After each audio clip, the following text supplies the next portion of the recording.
Hello friends, welcome to secret of சமையல். இன்னைக்கு நம்மளோட சேனலில் நாம் பார்க்க போகிறது மீன் குழம்பு மாதிரி ஒரு சூப்பரான டேஸ்ட்டில் நம்ம வாழைப்பூ குழம்பு செய்ய போகிறோம். இது வந்து நெத்திலி மீன் போட்டு குழம்பு வச்ச மாதிரி ஒரு ஃபீலில் இருக்கும். செம்ம டேஸ்டியாக இருக்கும். ரொம்பவே ஹெல்தியான ஒரு குழம்பும் கூட. சரி, வாங்க டிலே பண்ணாமல் வீடியோக்குள்ளே போயிடலாம். இந்த சூப்பரான வாழைப்பூ புளிக்குழம்பு எப்படி செய்யலாம் அப்படின்னு பார்க்கலாம் வாங்க. வாழைப்பூ குழம்புக்கு வாழைப்பூவை இந்த மாதிரி முழு பூவாக நம்ம வந்துட்டு ஃபஸ்ட்டு க்ளீன் பண்ணி எடுத்துக்கணும்.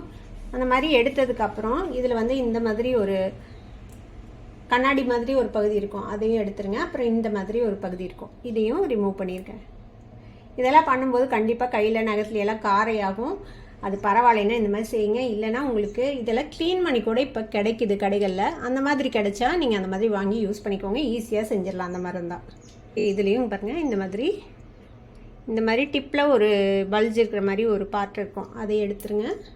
கூடவே இந்த பகுதியும் எடுத்துடணும்.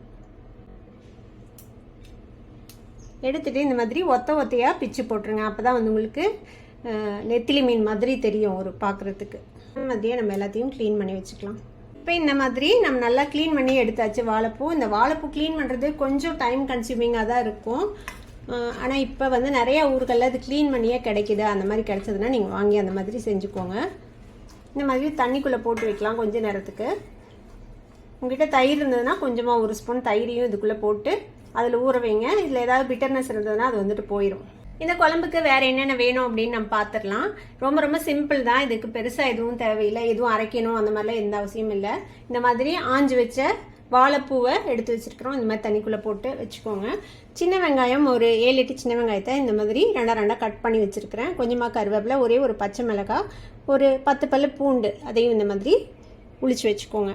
ஒரு பெரிய தக்காளியை இந்த மாதிரி நான் துருவி வச்சுருக்கிறேன், தோல் இல்லாமல் துருவி எடுத்து வச்சுருக்கிறேன். மிக்சி இருந்தால் மிக்சியில் கூட நீங்கள் அரைச்சி எடுத்துக்கலாம், ஒன்றும் பிரச்சனை இல்லை. ஒரு பெரிய நெல்லிக்காய் அளவுக்கு புளி, அதை வந்துட்டு இந்த மாதிரி கரைச்சி எடுத்து வச்சுக்கோங்க. குழம்பு மிளகாய்த்தூள் ஒரு 2 ஸ்பூன் எடுத்து வச்சுருக்கிறேன். இது வந்து காஷ்மீர் சில்லி பவுடர், இது வந்து 1 ஸ்பூன் எடுத்துருக்கிறேன் ஒரு கலருக்காக வேண்டி. நீங்கள் காஷ்மீர் சில்லி பவுடர் இல்லைன்னா நீங்கள் நார்மல் சில்லி பவுடரே கொஞ்சமாக சேர்த்திக்கோங்க, கொஞ்சம் கம்மியாக சேர்த்திக்கோங்க, ஏன்னா அது காரமாக இருக்கும். ஒரு 1/2 டீஸ்பூன் வந்துட்டு மஞ்சள் பொடி. இந்த குழம்பு மிளகாய்த்தூள் வந்து நம்ம வீட்லேயே ரெடி பண்ணது. எங்கள் அம்மாவோட ஸ்பெஷல் குழம்பு மிளகாய் பொடி. இதோட லிங்க் வேணால் நான் டிஸ்கிரிப்ஷனில் கொடுக்குறேன். ஒருவேளை உங்கள்கிட்ட குழம்பு மிளகாய்த்தூள் இல்லைன்னா இதுக்கு பதிலாக நீங்கள் சாம்பார் பொடி யூஸ் பண்ணலாம். இல்லைனா மல்லித்தூள் 2 ஸ்பூனும் மிளகாய்த்தூள் 1 ஸ்பூனும் யூஸ் பண்ணிக்கோங்க இதுக்கு பதிலாக. இப்போ இதை எப்படி செய்யலான்னு பார்க்கலாம். இது தாளிக்கிறதுக்கு நமக்கு நல்லெண்ணெய் வேணும். ஒரு வடைச்சட்டி அடுப்பில் வச்சுக்கலாம். இதில் வந்துட்டு நல்லெண்ணெய் விட்டுக்கலாம். ஒரு 1 டேபிள் ஸ்பூன் அளவுக்கு நல்லெண்ணெய்.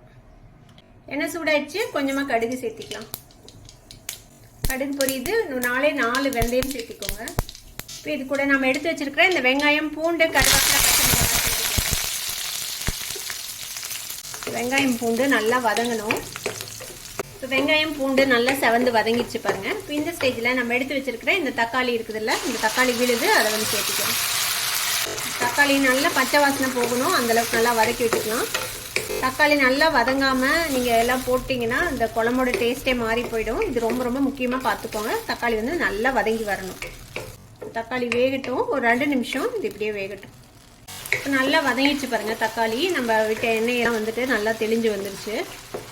இப்போ இந்த ஸ்டேஜில் நம்ம எடுத்து வச்சுருக்கேன் இந்த குழம்பு மிளகாய்த்தூள், காஷ்மீர் சில்லி பவுடர், அப்புறம் மஞ்சள் பொடி, அதை சேர்த்திக்கலாம். இந்த எண்ணெயிலேயே லேசாக வதக்கி விடுங்க. லோ ஃப்ளேமில் வச்சுக்கோங்க, இல்லைன்னா தீஞ்சு போயிடும்.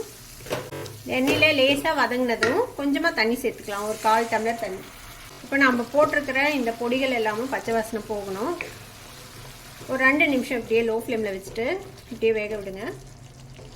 ஒரு 2 நிமிஷம் நல்லா வந்துட்டு வெந்துருச்சு. பார்த்தீங்கன்னா தெரியும், எண்ணெய் பிரிஞ்சிருச்சு. இந்த குழம்பு மிளகா பொடி எல்லாம் போட்டோம்ல, அதோட பச்சை வாசனை எல்லாமும் போயிடுச்சு. இப்போ நம்ம எடுத்து வச்சுருக்கிற இந்த புளி தண்ணி விட்டுடலாம்.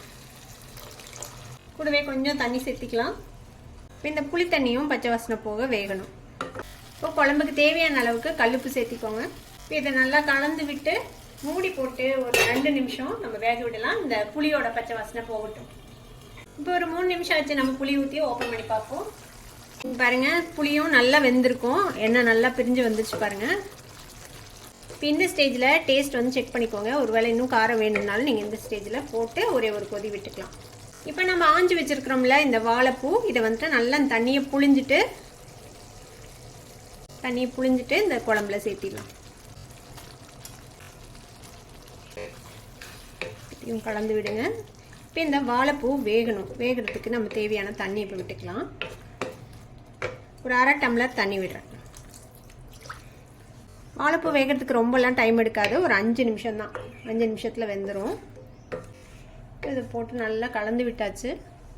இப்போ இதை மூடி போட்டு நம்ம வந்துட்டு அப்படியே வேக விட போகிறோம். ஒரு 5 நிமிஷம் இது இப்படியே லோ ஃப்ளேமில் வேகட்டும். இப்போ ஒரு 7 நிமிஷமாக நம்ம வாழைப்பூ போட்டதுக்கப்புறம் வெந்திருக்குது. ஓப்பன் பண்ணி பார்ப்போம். பார்த்தீங்கன்னா தெரியும், நல்லா எண்ணெய் பிரிஞ்சிருச்சு, நல்லா கெட்டி ஆயிடுச்சு பாருங்கள் கிரேவி. நம்ம எதுவுமே அரைச்சி விடலை, ஆனாலுமே பாருங்கள் எவ்வளோ திக்கான ஒரு கிரேவியாக இருக்குது பாருங்கள். வாழைப்பூவும் நல்லாவே வெந்திருக்கும், பார்த்தாலே தெரியும் உங்களுக்கு நல்லா வெந்துருச்சுன்ட்டு. பாருங்களேன், என்னமோ நெத்திலி மீன் போட்டு குழம்பு வச்ச மாதிரி இருக்குதுல்ல பார்க்குறதுக்கு. இப்போ அவ்வளோதான், நம்மளோட சூப்பரான வாழைப்பூ குழம்பு ரெடி ஆகிடுச்சு. அடுப்பு ஆஃப் பண்ணிடலாம் நம்ம. பாருங்க, செம்ம டேஸ்டியான ஒரு வாழைப்பூ குழம்பு இப்போ நம்ம ரெடி பண்ணிட்டோம். இதை வந்துட்டு சாதத்தோடு போட்டு சாப்பிட்டிங்கன்னா அவ்வளோ டேஸ்டியாக இருக்கும். இட்லி தோசைக்கும் கூட அது ரொம்பவே நல்லாயிருக்கும். ட்ரை பண்ணி பாருங்கள். ட்ரை பண்ணி பார்த்துட்டு எப்படி இருந்தது அப்படின்னு எனக்கு கமெண்ட்ஸில் ஃபீட்பேக் கொடுங்க. இந்த வீடியோ உங்களுக்கு பிடிச்சிருந்ததுன்னா சப்ஸ்கிரைப் பண்ணுங்கள், பக்கத்தில் இருக்கிற பெல் ஐக்கானை கிளிக் பண்ணுங்கள். அப்போ தான் ஃபியூச்சர் நோட்டிஃபிகேஷன்ஸ் உங்களுக்கு உடனே வந்து சேரும். லைக் பண்ணுங்கள், ஷேர் பண்ணுங்கள். தேங்க்யூ ஃபார் வாட்சிங் this video viewers. Bye bye.